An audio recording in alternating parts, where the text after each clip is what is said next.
दोस्तों, अगर पत्नी ने घरेलू हिंसा और दहेज का मामला दर्ज करा दिया है, अब वो वापस आकर पति के साथ उसके घर में रहना चाहती है, तो ऐसे में आप क्या कर सकते हैं? दोस्तों, जय हिंद, नमस्कार, मैं एडवोकेट आशीष मिश्रा।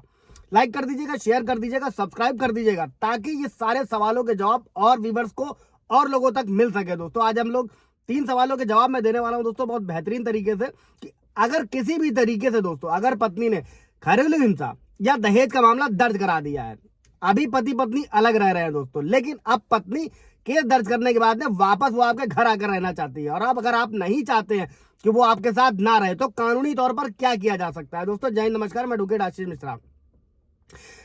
दोस्तों, सबसे पहले तो ऐसे समझिएगा कि सबसे पहले अपने केस को डिफेंड करना है आपको, और अपने पक्ष में जो पत्नी को, क्योंकि उसे रहने का आदेश मिलने की पूरी पूरी संभावना होती है दोस्तों, अगर आप अपनी शादी को जारी नहीं रखना चाहते हैं तो आप उसके खिलाफ तलाक का मामला दायर कर सकते हैं। और अगर आप उसके साथ रहने को तैयार हैं दोस्तों, तो उससे कहिए कि वो पहले अपना केस वापस ले ले, तभी आप उसे स्वीकार करेंगे। चुनना आपको है दोस्तों कि आप कैसे आगे बढ़ना चाहते हैं। अगला जवाब इसी से मिलता जुलता है दूसरा। तो अगर कई सारे एडवोकेट के पास आप लोग जाएंगे तो आपको कई सारी सलाह मिलेगी, तो एक सलाह ये भी है, अगला जवाब ये है कि वो आपको मजबूर नहीं कर सकती है, लेकिन अगर उसे डीवी या किसी अन्य मामले में कोर्ट से एक ही घर में रहने का या वैवाहिक घर जाने का आदेश मिल जाता है तो वो जा सकती है। और जब तक आपके पास कानून में कोई वैकल्पिक यानी कि दूसरा उपाय नहीं है, आप उसके अधिकार का उल्लंघन नहीं कर सकते हैं दोस्तों। और इसी के साथ में हिंदू विवाह अधिनियम की धारा 9 के तहत एक विवाहित महिला को अपने पति के साथ रहने का कानूनी अधिकार था दोस्तों।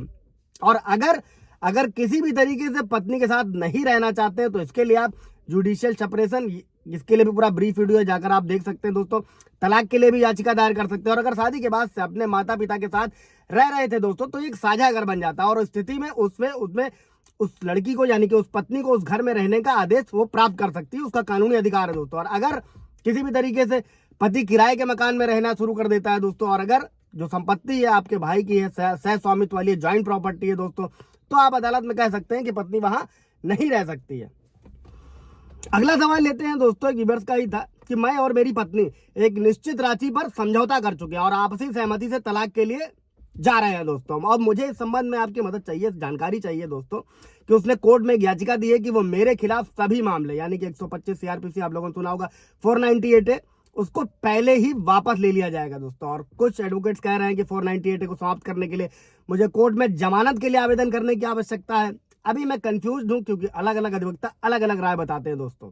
ये था व्यूअर्स का सवाल, क्या मुझे वास्तव में मेरे खिलाफ 498 के खत्म करने के लिए जाना होगा दोस्तों? तो उत्तर अभी समझते हैं दोस्तों। उत्तर ये है, आंसर ये है कि अगर कोई मामला राज्य है, राज्य मतलब कोई भी जो क्राइम होता है दोस्तों, उसमें राज्य भी होता है। अब इसको आगे बढ़ते अच्छे तरीके से समझते हैं कि जो शिकायत या पीड़ितों द्वारा वापस नहीं लिया जाता है दोस्तों, जिसमें राज्य भी शामिल होता है, इसलिए आपको समझौता करने की जरूरत है दोस्तों। और बाद में समझौते के साथ जमानत की अर्जी दाखिल करी जाती है। मतलब 498 है तो खत्म ये कोर्ट से ही होगा, समझौते से नहीं, लेकिन पहले से समझौता करके उसको आसानी से जमानत की अर्जी दाखिल करके आप आगे बढ़ सकते हो। उसके बाद में वो आपके पक्ष में सबूत देती है कि उसके बाद मतलब पत्नी सबूत देगी कि आप पारस्परिक यानी कि सहमति से तलाक ले सकते हैं, और उस आदेश की एक कॉपी ले लीजिए और 498 में फाइल कर सकते हैं, ताकि आप अपना मामला बंद कर सके और आपको छुट्टी मिल जाएगी। और इसी के साथ अगर मामला 498 के तहत लंबित है दोस्तों, तो आपको इसके लिए, जो मैं हमेशा कहता हूं, आपको हाई कोर्ट का रुख करना चाहिए दोस्तों। नए कानून जो लागू हुए 1 जुलाई 2024 से, भारतीय नागरिक सुरक्षा संहिता की धारा 528 के तहत आप सबूतों को देकर किसी भी झूठी एफआईआर को रद्द करा सकते हैं दोस्तों।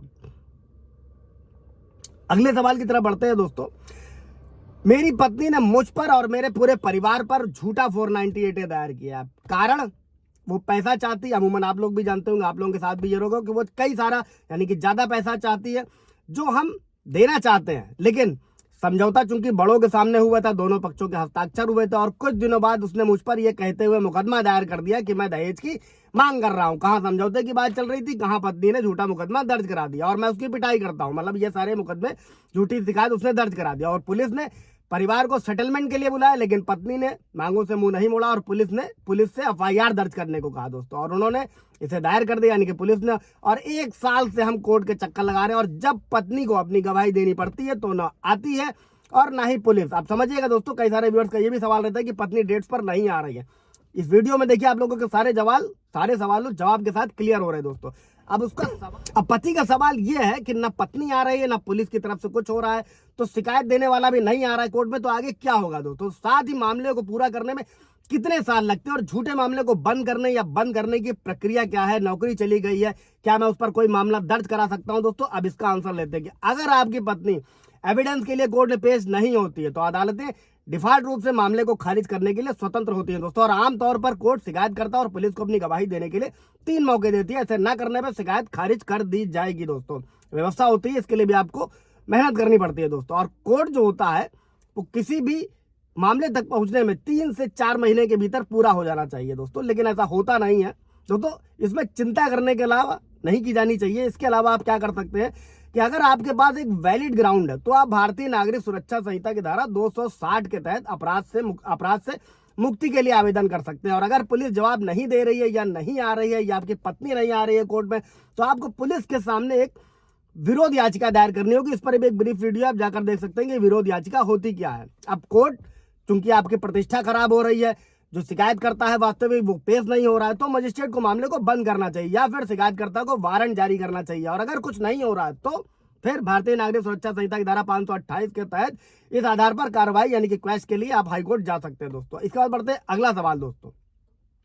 अगला सवाल है दोस्तों जिसमें पति मारपीट करता है, शादी के बाद दहेज की मांग करता है, काफी साल झेलने के बाद अंत में जो पत्नी थी यानी जिस वीवर का सवाल था 498A दायर किया और कोर्ट ने मेरी मतलब जो स्त्री थी उसको अपने घर ले जाने और सम्मान के साथ रखने की शर्त पर पति को कोर्ट से जमानत दे दी 498 दर्ज होने के बाद में। लेकिन उसे अपने घर ले जाने के बाद फिर से मारपीट करने लगा, पिटाई करने लगा, पैसे की मांग करने लगा और ये भी कह रहा था कि मैं तुम्हें हमेशा मारूंगा और अगर तुम्हें कोई समस्या है वो तो मुझे जेल भेज दो।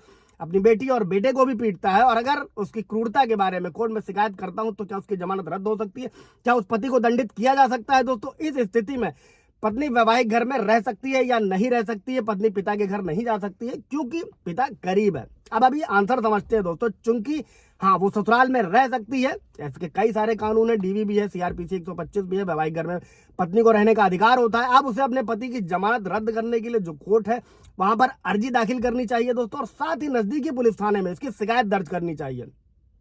होता क्या है अगर पुलिस शिकायत नहीं दर्ज करती है तो उसके भी उपचार होते हैं जिस पर पूरा ब्रीफ वीडियो आप जाकर देख सकते हैं दोस्तों। और ऐसा करने पर आपको आपके पक्ष में आदेश मिलेगा। और अगर किसी आदेश का यानी कि जो मारपीट कर रहा है जब जिसको इस शर्त पर जमानत की गई थी और उसने गंभीर उल्लंघन किया है तो इसे जल्द से जल्द लागू कर देना चाहिए दोस्तों। और पुलिस के पास जाइए, मदद लीजिए और अगर वो इस तरीके की मारपिटाई या सब कर रहा है। और इसके अलावा जो भी महिला है अगर उन्हें किसी भी तरीके से पुलिस से कोर्ट से मदद नहीं मिल पा रही है तो आप जिला विधिक सेवा प्राधिकरण के ऑफिस जा सकते हैं। वहां पे निःशुल्क विधिक सहायता महिलाओं के लिए होती है दोस्तों। वहां फ्री एडवोकेट और सारी सलाह मशवरा आप ले सकते हैं। कोई सवाल जवाब होगा तो कमेंट में पूछ लीजिएगा। Thank you.